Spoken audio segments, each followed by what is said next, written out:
হরে কৃষ্ণ।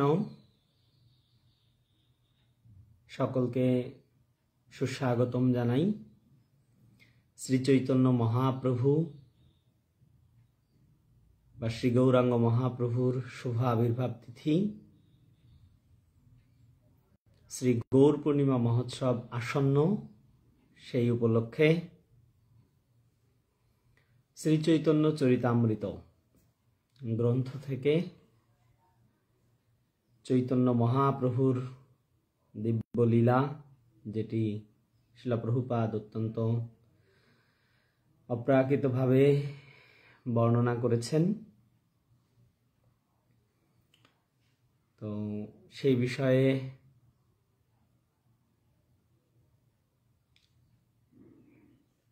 আলোচনা করার আমি সম্পূর্ণরূপে অযোগ্য ব্যক্তি, কিন্তু আত্মশুদ্ধির জন্য, নিজেকে পবিত্র করার জন্য আমি চেষ্টা করব যেন একটু আলোচনা করা যায়। আমি চৈতন্য চরিতামৃত থেকেই পড়ব, সেখান থেকে শ্রীল প্রভুপাদের তাৎপর্য কখনো কখনো যেটি আমাদের জন্য অত্যন্ত মঙ্গলময়, সেটিও পড়ার চেষ্টা করব। তা আজকে প্রথম দিন আমি আমার পরমারাধ্য গুরু মহারাজ শ্রীল জয়পতাকা স্বামী গুরু মহারাজের শ্রীপাদ পদ্মে প্রণাম নিবেদন পূর্বক তার আশীর্বাদ কামনা করছি।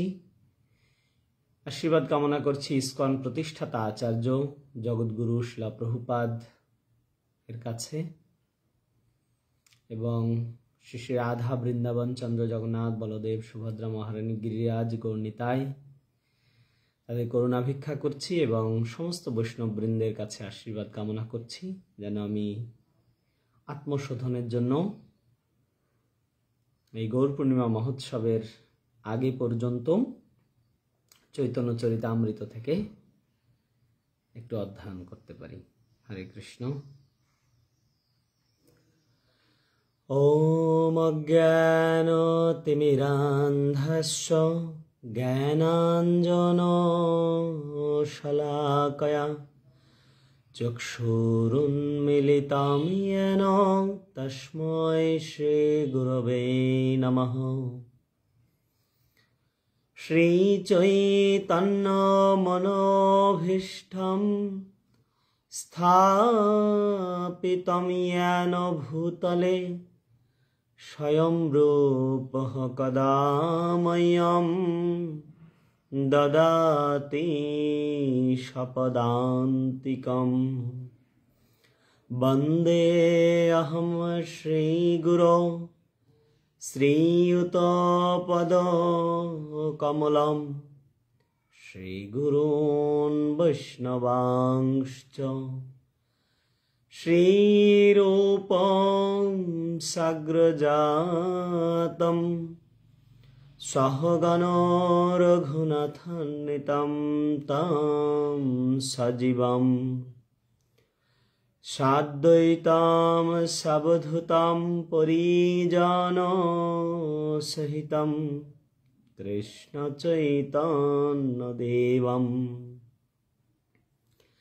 শ্রী রাধা কৃষ্ণ পাদান সহগণ ললিতা শ্রী বিশাখান্বিতাংশ্চ নমো বিষ্ণুপাদায় কৃষ্ণপৃষ্ঠায় ভূতলে শ্রীমতে ভক্তিবেদান্ত স্বামিনীতি নামিনে। নমস্তে সরস্বতে দেবে গৌরবাণী প্রচারিণে নির্বিশেষ শূন্যবাদী পাশ্চাত্য দেশতারিণে।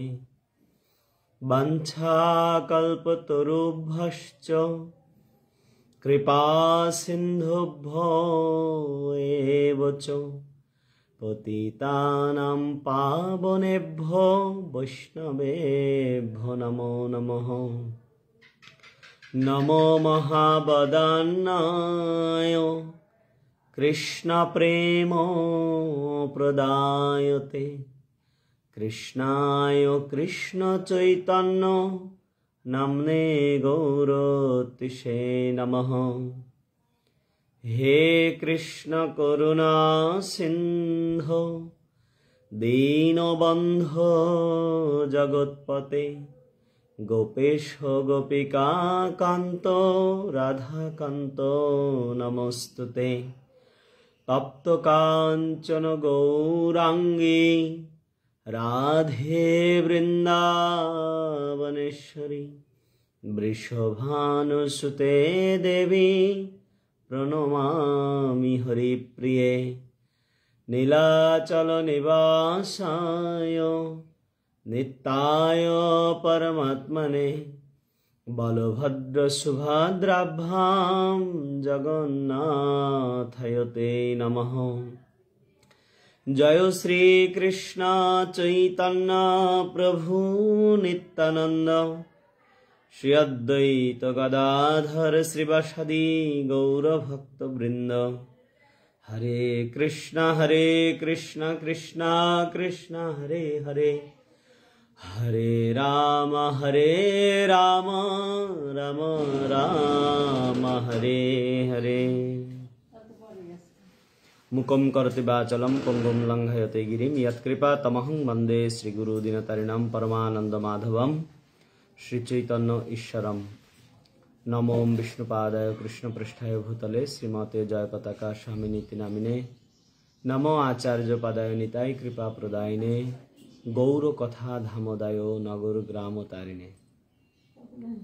हरे कृष्ण।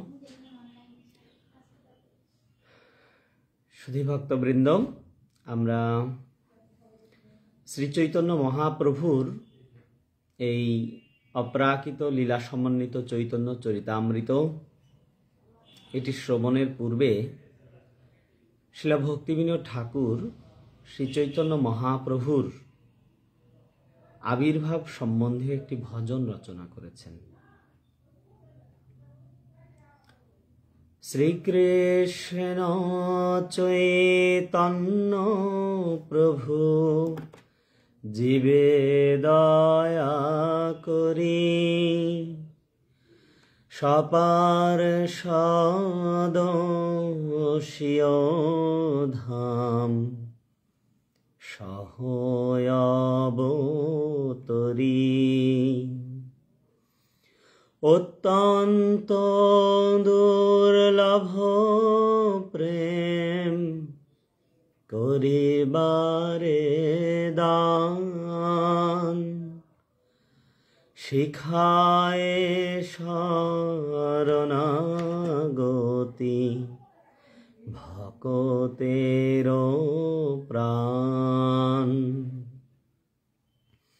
দৈন্য আত্মনিবেদন গোপতৃপ্তে বরণ অবশ্য রক্ষিবে কৃষ্ণ বিশ্বাস পালন।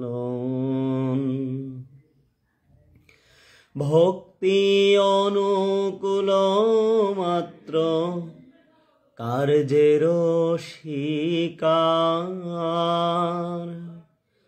ভক্তি প্রতিকূল ভাব বর্জন অঙ্গীকার। সরঙ্গ শরণাগতি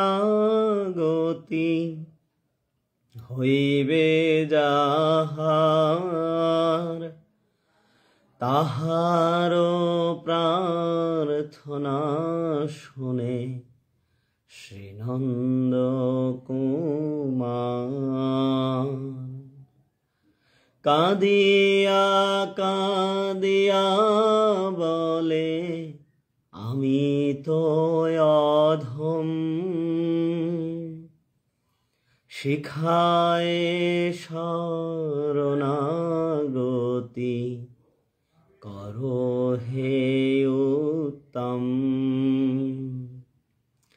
তো এই প্রার্থনায় বিশেষ করে ভক্তিবিনোদ ঠাকুর তিনি মহাপ্রভুর আবির্ভাব সম্পর্কে বলছেন যে অত্যন্ত দুর্লভ প্রেম পরিবারে দান, শিখায়ে শরণাগতি ভকতেরও প্রাণ। চৈতন্য মহাপ্রভু যখন রামকেলিতে ছিলেন তখন মহাপ্রভুর অন্যতম পার্ষদ শ্রীল রূপ গোস্বামীপাদ এবং সনাতন গোস্বামীপাদ যখন মহাপ্রভুর কাছে গিয়ে প্রণাম নিবেদন করলেন, তখন রূপ গোস্বামীপাদ হাত জোর করে 2 গুচ্ছ তৃণ তার দন্তে ধারণ করে মহাপ্রভুর উদ্দেশ্যে এক প্রণাম মন্ত্র নিবেদন করলেন। নমো মহাবদান্নায় কৃষ্ণ প্রেম প্রদায়তে কৃষ্ণায় কৃষ্ণ চৈতন্য নামনে গৌরতিষে নমঃ। কৃষ্ণ প্রেম প্রদায়তে। এখানেও রূপ গোস্বামীপাদ বলছেন যে মহাপ্রভু এসেছেনই কৃষ্ণ প্রেম প্রদান করার জন্য। অনর্পিত চরিম চিরাত করুণয়া অবতীর্ণ কলৌ। অনর্পিত মানে যা পূর্বে কখনো অর্পিত হয়নি। যুগে যুগে আমাদের জন্য আলাদা আলাদা পদ্ধতি প্রদান করা হয়, যার দ্বারা আমরা ভগবানকে সন্তুষ্ট করতে পারি। শ্রীমদ্ ভাগবতে বলা হচ্ছে, কৃতে ইয়ৎ ধ্যায়ত বিষ্ণুম ত্রেতায়াম যজত মখৈ দাপরে পরিচর্যায়াম কলৌ তৎ হরিকীর্তনাৎ। সত্যযুগে ধ্যানের মাধ্যমে ভগবানের সন্তুষ্টি বিধান, ত্রেতা যুগে যজ্ঞের মাধ্যমে, দাপরে শ্রীবিগ্রহ আরাধনা এবং কলৌ তৎ হরিকীর্তনাৎ শ্রীহরির কীর্তন দ্বারা কলিযুগে তার প্রসন্নতা বিধান। কিন্তু সত্যযুগে, ত্রেতা যুগে বা দাপর যুগে এমন কোনো পদ্ধতি প্রদান করা হয়নি যার দ্বারা আমরা ব্রজ প্রেম, কৃষ্ণ প্রেম বা বিশুদ্ধ নির্মল উজ্জ্বল রস সমন্বিত এই কৃষ্ণ প্রেম লাভ করতে পারব। এটি শুধুমাত্র মহাপ্রভু করুণা করে অনর্পিত চরিম চিরাত, যা পূর্বে কখনো অর্পণ করা বা দেওয়া হয়নি, সেটি দেওয়ার জন্যই করুণয়া অবতীর্ণ কলৌ। করুণা করে তিনি এই কলিযুগে অবতীর্ণ হয়েছেন। সমর্পয়িতুম উন্নত উজ্জ্বল রসাম। কি সমর্পণ করেছেন? উন্নত উজ্জ্বল রস। কি সেই উন্নত উজ্জ্বল রস? জয় জয় জল রস সর্বরস সার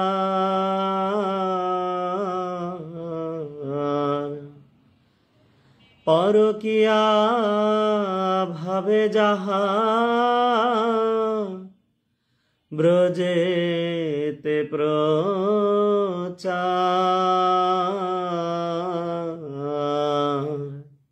জয় জয় উজ্জ্বল রস, সর্বরস সার, সমস্ত রসের সার এবং অত্যন্ত উজ্জ্বল রস যা শ্রীধাম বৃন্দাবনে রয়েছে, সেই উজ্জ্বল রস সমর্পয়িতুম উন্নত উজ্জ্বল রসাম চৈতন্য মহাপ্রভু করুণাপূর্বক আমাদেরকে প্রদান করেছেন। স্বভক্তি শ্রিয়ম, তার নিজ ভক্তি, বৈরাগ্য বিদ্যা নিজ ভক্তি যোগ শিক্ষার্থমেক পুরুষ পুরাণ কৃপাম বুধির ইয়ঃ স্তমহম প্রপদ্যে।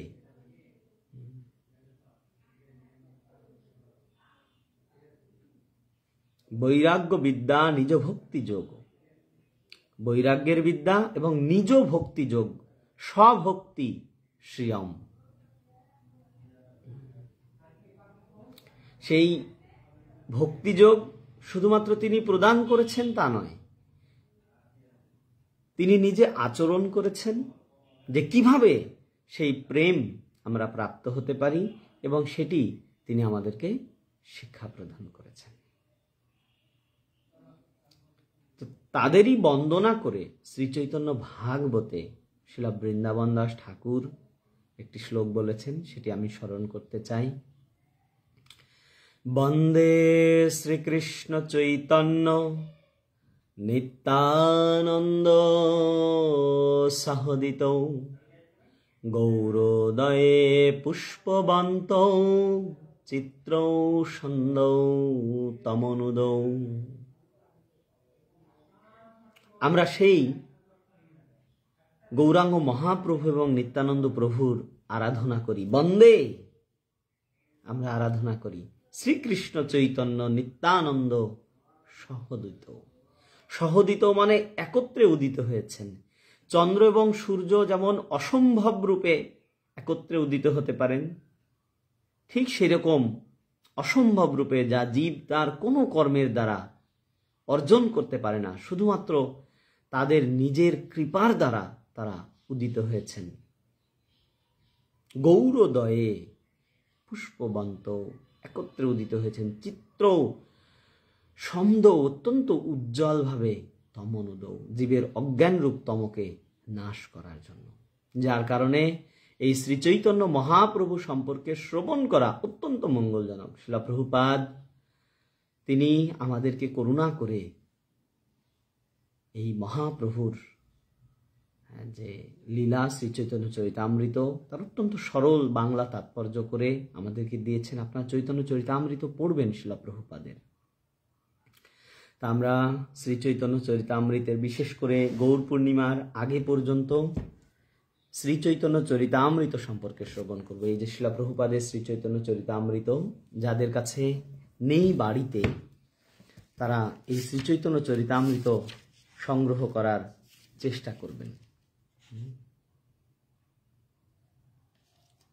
ওরে মোড়ো লোক শোনো চৈতন্য মঙ্গল, যাহারও শ্রবণে নাশে সর্ব অমঙ্গল। যদি আপনারা আমরা আমাদের জীবনের সমস্ত অমঙ্গলকে দূরীভূত করতে চাই, তাহলে এই মঙ্গলময় চৈতন্য চরিত আমাদেরকে শ্রবণ করতে হবে। কি হবে এই চৈতন্য চরিতামৃত যদি আমরা শ্রবণ করি, সেই সম্পর্কে এই চৈতন্য চরিতামৃতেই বর্ণনা করা হচ্ছে। অনেকে বলতে পারেন যে প্রভু আমরা তো বুঝবো না। অনেকে বলতে পারেন, শ্রীল প্রভুপাদ বলেছেন যে শ্রীমদ্ ভগবদ গীতা ভাগবতের পরে চৈতন্য চরিতামৃত আমাদের অধ্যয়ন করা উচিত। অবশ্যই ক্রম অনুসারে অধ্যয়ন করলে আমরা গভীরভাবে আস্বাদন। কিন্তু যদি কোনো কারণে কেউ বুঝতে নাও পারে, ক্রম অনুসারে অধ্যয়ন করলে যে সে এটাকে বুঝতে পারবে এরকমটি নয়। এটি ক্রম অনুসারে শ্রীল প্রভুপাদ অধ্যয়ন করতে বলেছেন যেন আমরা হুটহাট করে সেখান থেকে না পড়ি, এই জন্য।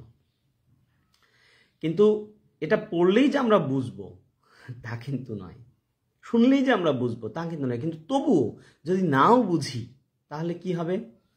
বুঝে না বুঝে কেহ, শুনিতে শুনিতে সেহ, কি অদ্ভুত চৈতন্য চরিত। কেউ বুঝুক বা না বুঝুক, কিন্তু যদি শুধু শোনে, কৃষ্ণে উপজীবে প্রীতি, ভগবান শ্রীকৃষ্ণের প্রতি তার প্রীতি জন্মাবে। বুঝিবে রসেরও রীতি, শুনিলেই হয় বড় হিত। বুঝে বা না বুঝে কেহ, শুনিতে শুনিতে সেহ, কি অদ্ভুত চৈতন্য চরিত। কৃষ্ণে উপজীবে প্রীতি, বুঝিবে রসেরও রীতি, শুনিলেই হয় বড় হিত। কেউ যদি শোনে শুধুমাত্র, হয় বড় হিত, তার পরম মঙ্গল সাধিত হয়।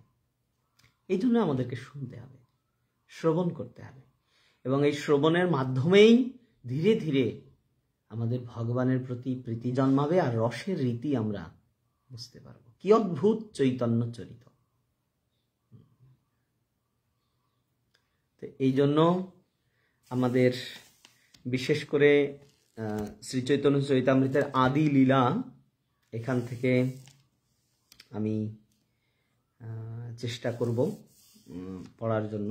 বিশেষ করে মহাপ্রভুর যে আবির্ভাব লীলা সেই পর্যন্ত আসতে গেলে আমরা একেবারে শুরু থেকে এটা শুরু করতে পারবো না। আমরা পঞ্চতত্ত্ব যারা এই জগতে এসে আমাদেরকে করুণা করে এই কৃষ্ণ প্রেমের সন্ধান দিয়েছেন, সেই পঞ্চতত্ত্ব আখ্যান নিরূপণ নামক যে অধ্যায়, সপ্তম অধ্যায়, এটি হলো শ্রী চৈতন্য চরিতামৃত শ্রীলা কৃষ্ণদাস কবিরাজ গোস্বামী বিরচিত আদি লীলা, যার তাৎপর্য শ্রীলা প্রভুপাদ করেছেন। সেই গ্রন্থের সপ্তম পরিচ্ছেদ পঞ্চতত্ত্ব আখ্যান নিরূপণ, সেই অধ্যায় আমরা পঞ্চতত্ত্বের প্রণাম প্রথমে একটু করি। পঞ্চতত্ত্বাত্মকম কৃষ্ণম ভক্তরূপস্বরূপকম ভক্তাবতারাম ভক্তাখ্যং নমামি ভক্তশক্তিকম। আমরা পঞ্চতত্ত্বের কাছে প্রার্থনা করি আমরা যেন তাদের যে আখ্যান, এটা কৃষ্ণদাস কবিরাজ গোস্বামী বর্ণনা করেছেন, সেটি যেন আমরা আজকে কিছুটা অংশ, খুব অল্প সময় আমরা পড়ার চেষ্টা করতে পারি। পঞ্চতত্ত্ব আখ্যান নিরূপণ। অগত্যেক গতিম নত্তা হীনার্থাধিক সাধকম শ্রীচৈতন্যম লিখ্যতে অশ্ব প্রেমভক্তি বদান্যতা। অগতি বা অকিঞ্চনের গতি পরমার্থহীন ব্যক্তির মহৎ অর্থ সাধক শ্রীচৈতন্য মহাপ্রভুকে প্রণতি নিবেদন করে তার প্রেমভক্তির বদান্যতা বর্ণনা করছি।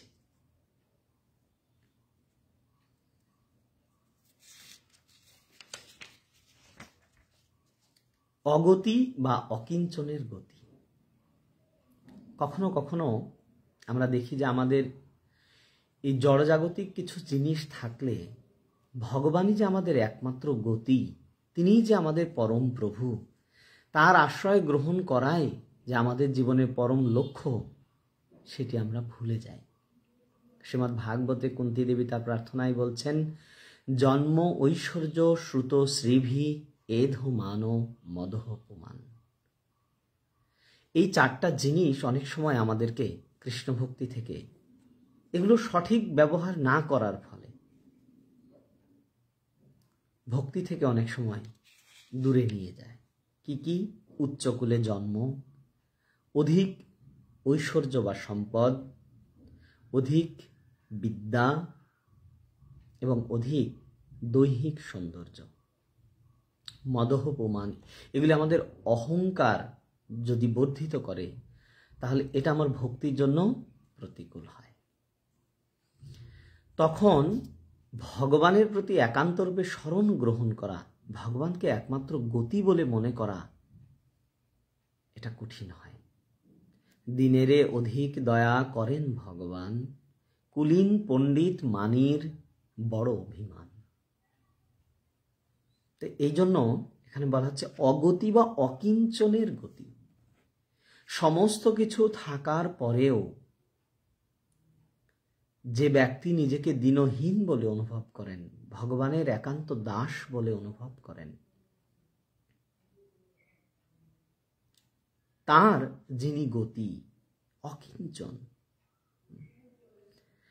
এমন নয় যে এই জগতে কোনো সম্পদ না থাকলেই আপনি কেবল নির্ধন। একসময় শিলা প্রভুপাদ ট্রেনে করে যাচ্ছিলেন, এক বয়স্ক মহিলা, তিনি কিছু মরা পোড়ানো চিতার যে অবশিষ্ট কাঠ, সেটাকে সাথে করে নিয়ে যাচ্ছিলেন। সেটা দেখে শিলা প্রভুপাদ বলছিলেন যে এই মহিলা, তিনি ভাবছেন যে তিনি এই অর্ধ পোড়া কাঠের মালিক, কিন্তু যুধিষ্ঠির মহারাজ শশাগরা পৃথিবীর রাজা হওয়ার পরেও তিনি ভাবতেন যে না, তিনি ভগবান শ্রীকৃষ্ণের দাস মাত্র। তো এই মনোভাবটা অত্যন্ত জরুরি। এই জড়জগতে অনেক সম্পদ থাকলেও, যেমন আমরা দেখি মহারাজ অম্বরীশ, যুধিষ্ঠির মহারাজের মতো মহান ভক্তরা, প্রহ্লাদ মহারাজের মতো মহান ভক্তরা সমস্ত কিছু থাকা সত্ত্বেও নিজেকে অকিঞ্চন বলে মনে করতেন। পক্ষান্তরে এরকম দাম্ভিক অনেক ব্যক্তির দৃষ্টান্ত রয়েছে, যারা জড়জাগতিক সম্পদ না থাকলেও অত্যন্ত অহংকারে স্ফীত হয়ে থাকতেন। তো এখানে বলা হচ্ছে অগতি বা অকিঞ্চনের গতি, যার কোনো গতি নেই তার যিনি গতি, যার কোনো কাঞ্চন নেই, যার কোনো ধন সম্পদ নেই, যার কোনো গতি নেই, যার এই জগতে কেউ নেই, কিচ্ছু নেই, এমন ব্যক্তির যিনি আশ্রয়। তো এটি আমাদের অনুভবটা এই জায়গায় আসতে হবে। অনেক সময় মুখে আমি বলতে পারি যে আমি পতিত, বা মোসম পতিত প্রভু না পাইবে আর, কিন্তু হৃদয়ে সেই অনুভূতিটা থাকতে হবে যে আমি অত্যন্ত অপরাধী। তখন নিজেকে সেই পতিত অনুভব হলে তার গতি শ্রী চৈতন্য মহাপ্রভু পরমার্থহীন ব্যক্তির মহৎ অর্থ সাধক। যে ব্যক্তি পরমার্থহীন তার মহৎ অর্থ সাধক শ্রী চৈতন্য মহাপ্রভু, তাকে প্রণতি নিবেদন করা হচ্ছে এবং তার প্রেম ভক্তির যে বদান্যতা সেটা কৃষ্ণদাস কবিরাজ গোস্বামী বর্ণনা করবেন। জয় জয় মহাপ্রভু শ্রীকৃষ্ণ চৈতন্য, তাহার চরণাশ্রিত সেই বড় ধন্য। শ্রীকৃষ্ণ চৈতন্য মহাপ্রভুর জয় হোক, যিনি তার চরণাশ্রয় করেছেন তিনি সবচাইতে ধন্য।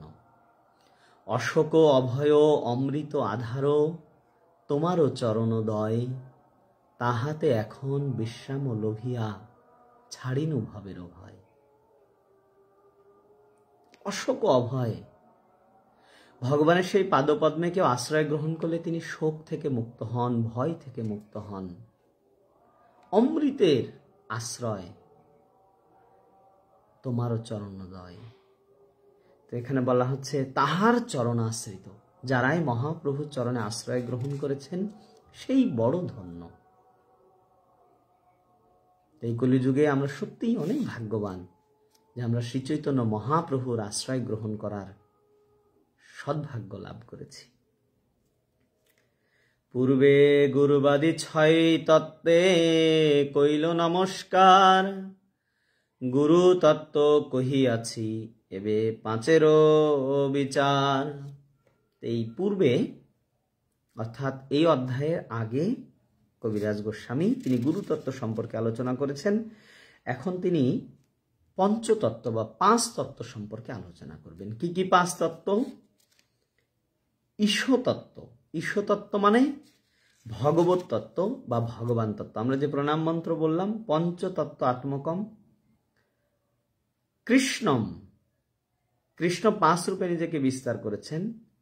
ভক্ত রূপ, ভগবান নিজেকে ভক্ত রূপে প্রকাশ করেছেন, তাকে বলা হচ্ছে ঈশ্বতত্ত্ব বা ভগবান। প্রকাশ তত্ত্ব, অবতার তত্ত্ব, শক্তি তত্ত্ব ও ভক্ত তত্ত্ব। যথাক্রমে মহাপ্রভু তিনি ঈশ্বতত্ত্ব, নিত্যানন্দ প্রভু তিনি প্রকাশ তত্ত্ব, শ্রী অদ্বৈত আচার্য তিনি অবতার তত্ত্ব, শ্রী গদাধর পণ্ডিত তিনি শক্তি তত্ত্ব এবং শ্রীবাস পণ্ডিত তিনি ভক্ত তত্ত্ব। তো এই পাঁচ তত্ত্বের বর্ণনা কৃষ্ণদাস কবিরাজ গোস্বামী তিনি এখন করবেন। পঞ্চতত্ত্বই অবতীর্ণ চৈতন্যের সঙ্গে, পঞ্চতত্ত্ব লইয়া করেন সংকীর্তন রঙ্গে। পঞ্চতত্ত্ব এক বস্তু নাহি কিছু ভেদ, রসই আস্বাদিতে তবু বিবিধ বিভেদ। পঞ্চতত্ত্বাত্মকম কৃষ্ণম ভক্তরূপ স্বরূপকম, ভক্তাবতারম ভক্তাক্ষং নমামি ভক্ত শক্তিকম। তো কবিরাজ গোস্বামী বলছেন যে এই পঞ্চতত্ত্ব তারা অবতীর্ণ হয়ে কি করেন? সংকীর্তন রঙ্গ।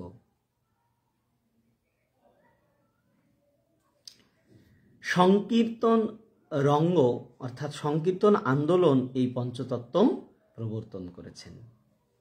কৃষ্ণ বর্ণম তিসা কৃষ্ণম সাঙ্গপাঙ্গস্ত্র পার্ষদম যজ্ঞৈ সংকীর্তন প্রায়ই যজন্তিহি সুমেধাসহ। যারা সুমেধা সম্পন্ন ব্যক্তি তারা সাঙ্গ পাঙ্গ অস্ত্র, অস্ত্র মানে হরিনামরূপী অস্ত্র, এবং পার্শ্বদবর্গ নিয়ে পরিবৃত মহাপ্রভুর আরাধনা করবেন। কিসের দ্বারা? হরে কৃষ্ণ কৃষ্ণ কৃষ্ণ হরে হরে, হরে রাম রাম রাম হরে হরে, এই মহামন্ত্রের দ্বারা সেই পঞ্চতত্ত্বের আরাধনা করবেন যিনি, যজন্তিহি সুমেধা, তিনি সুমেধা সম্পন্ন। সেই তো সুমেধা আর কলিহত জন। তাই যারা আপনারা মহাপ্রভুর আরাধনা করছেন তারা নিঃসন্দেহে ভাগ্যবান ভাগ্যবতী। এই পঞ্চতত্ত্ব তারা সংকীর্তন রঙ্গ করছেন। পঞ্চতত্ত্ব এক বস্তু, নাহি কিছু ভেদ। রসই আস্বাদিতে তবু বিবিধ বিভেদ। চিন্ময় স্তরে সবকিছু পরম, তবুও চিন্ময় বৈচিত্র্য রয়েছে।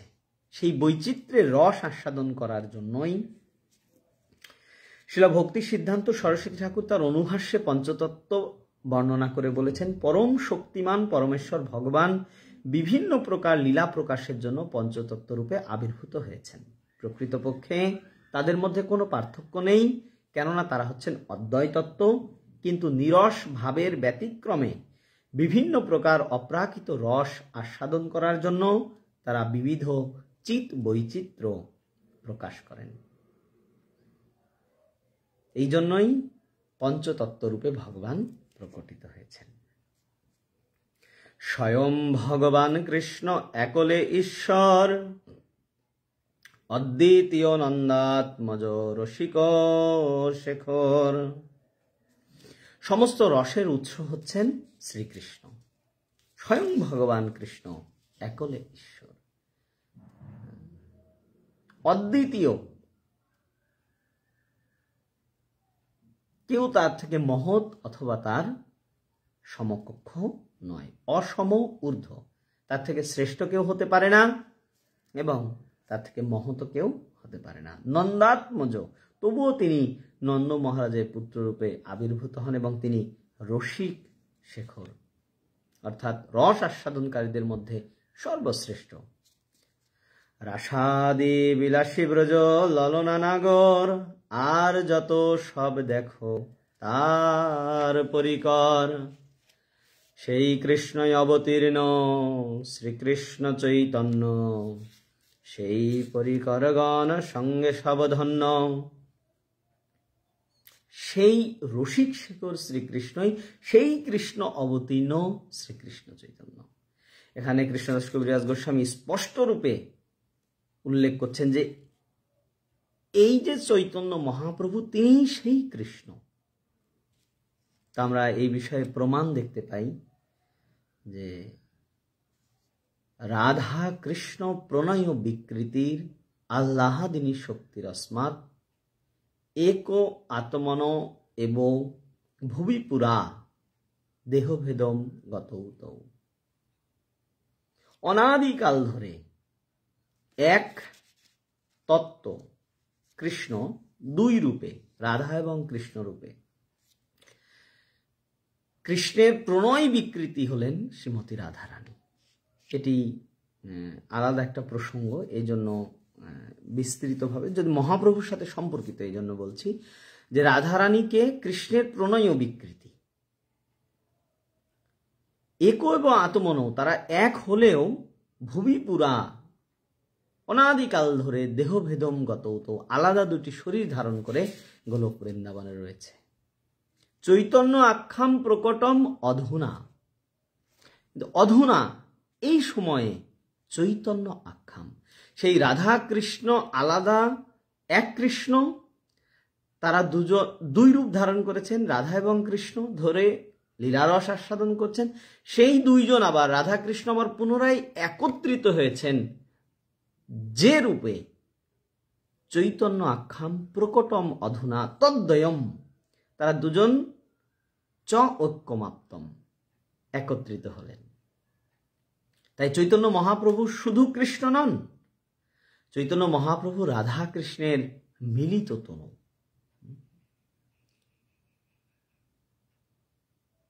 চ ঐক্যমাপ্তম রাধা ভাব দূতি সুবলিতম নৌমি কৃষ্ণ স্বরূপম। স্বয়ং কৃষ্ণই, কিন্তু ভেতরে শ্রীমতী রাধা, বাইরে কৃষ্ণ। ভাব, অঙ্গ, কান্তি, এটি শ্রীমতী রাধারানীর। এই জন্য বলা হয় যে অন্ত কৃষ্ণ বহির্গৌর। সেই কৃষ্ণ অবতীর্ণ শ্রীকৃষ্ণ চৈতন্য, সেই পরিকরগণ সঙ্গে সাবধান্য। সেই সমস্ত পরিকারগণ, পার্শ্বদগণ যারা গোলক বৃন্দাবনে, যারা সেই চিন্ময় নবদ্বীপ ধামে রয়েছেন, তারাই এখানে পরিকর রূপে আবির্ভূত হয়েছেন। একলে ঈশ্বর তত্ত্ব চৈতন্য ঈশ্বর, ভক্ত ভাবময় তার শুদ্ধ কলেবর। তো যদিও মহাপ্রভু ভক্ত ভাব অঙ্গীকার করেছেন, কিন্তু তবুও তার দেহ সব রকম জড়কলুষ থেকে মুক্ত এবং বিশুদ্ধ।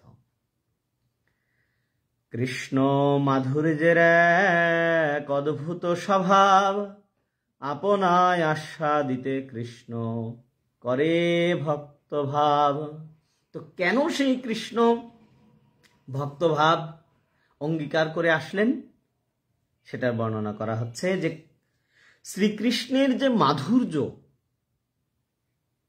সেই মাধুর্যের এমন এক অদ্ভুত স্বভাব আছে যে সেই রসকে পূর্ণরূপে আস্বাদন করার জন্য শ্রীকৃষ্ণ স্বয়ং ভক্তভাব অবলম্বন করেছেন।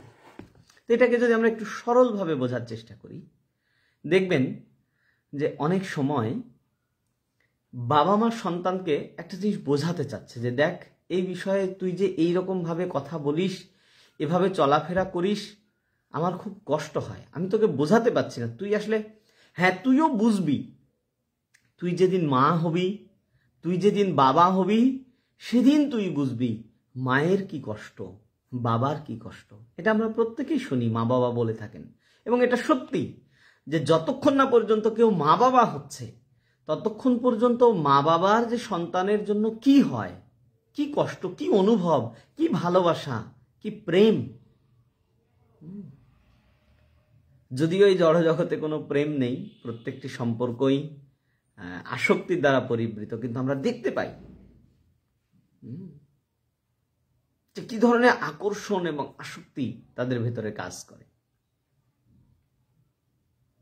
যেটি সন্তান এই অবস্থায় বুঝতে পারে না। কিন্তু সেই সন্তান যখন নিজে মা অথবা বাবা হয়, তখন সে অনুভব করতে পারে। আমরা এখানে দেখতে পাচ্ছি যে এই ভাবটাও ভগবান থেকে এসেছে। ভগবান তিনি তার ভক্ততাকে কিভাবে ভালোবাসেন, এবং ভক্তের ভগবানকে ভালোবাসার যে মাধুর্য, ভক্ত ভগবানকে তার হৃদয়ে কোন জায়গায় রাখেন এবং কিভাবে ভালোবেসে ভগবানকে তিনি তৃপ্তি লাভ করেন, এটা অনুভব করার জন্য স্বয়ং ভগবান তিনি ভক্তরূপে আবির্ভূত হয়েছেন। আচ্ছা, আমার ভক্ত যে আমাকে ভালোবাসে, সে কিভাবে ভালোবাসে, ভালোবেসে সে কি ধরনের সুখ পায়, এটা আমি জানতে চাই। তো এটা যদি জানতে হয়, তাহলে এটা তো এমনি এমনি জানা যাবে না। এটা জানতে হলে তাকে ভক্তের ভাবকে অঙ্গীকার করতে হবে। এই জন্য হচ্ছে কৃষ্ণ মাধুর্যের এক অদ্ভুত স্বভাব, আপনা আস্বাদিতে কৃষ্ণ করে ভক্ত ভাব। তাই কৃষ্ণ চিন্তা করলেন যে আমাকে ভালোবেসে আমার ভক্ত, বিশেষ করে শ্রীমতী রাধারানী, কি করে এত সুখ পায়, আমি ওই সুখটাকে আস্বাদন করতে চাই।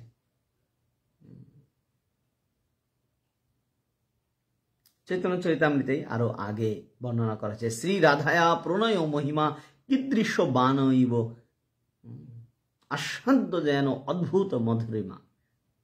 আস্বাদন করে সেই অদ্ভুত মাধুরী, আমার রূপ দর্শন করে আমাকে ভালোবেসে আমার প্রতি ভক্তি করে আমার ভক্ত কি সুখ পায়, সেই সুখকে আমি আস্বাদন করতে চাই।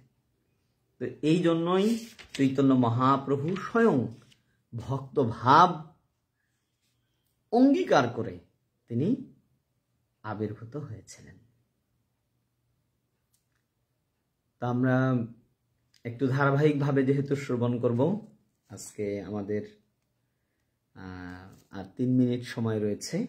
এটি 5:45 থেকে 6:30 পর্যন্ত লাইভে এই পাঠ হবে। আমরা এর 11 নম্বর শ্লোক পর্যন্ত পড়লাম। এরপরে বাকি পরিকরদের বর্ণনা রয়েছে এবং পঞ্চতত্ত্ব আবির্ভূত হয়ে তারা কি করলেন মহাপ্রভু তাদেরকে নিয়ে, সেই বর্ণনা আমরা আগামীকাল শ্রবণ করব। হরে কৃষ্ণ কৃষ্ণ কৃষ্ণ হরে হরে, হরে রাম রাম রাম হরে হরে। কারো যদি কোনো জিজ্ঞাসা, মন্তব্য, সংশোধনী থাকে তাহলে দয়া করে আপনারা কমেন্টে অথবা মেসেজের মাধ্যমে জানাতে পারেন। হরে কৃষ্ণ। শিলা প্রভুপাদ কি